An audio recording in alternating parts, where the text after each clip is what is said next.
The main advantage of our ChIP-Exo method is the improved mapping resolution of protein-DNA interactions in the cell compared to the conventional chromatin immunoprecipitation method. To prepare protein G magnetic beads for ChIP, mix the magnetic beads until homogeneous. Then add 25 microliters of the magnetic beads to a 2 milliliter protein low-bind tube. Add 1 milliliter of blocking solution to the beads. Mix well by pipetting, then place the tube on a magnetic rack for 1 minute.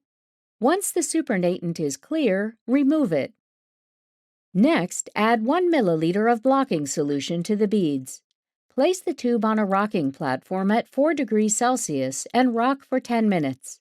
Then briefly spin the tube. Place the tube on the magnetic rack and remove the supernatant. Add 500 microliters of blocking solution to the magnetic beads. Briefly spin the antibody against islet 1. Then add 4 micrograms of the antibody to the tube containing the magnetic beads. Place the tube containing magnetic beads and islet 1 antibody on a rocking platform at 4 degrees Celsius and rock for 6 to 24 hours.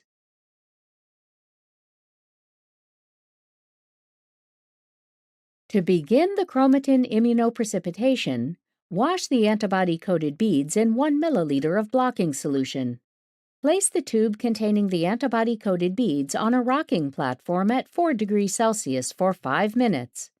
After briefly spinning, place the tube on a magnetic rack and remove the supernatant.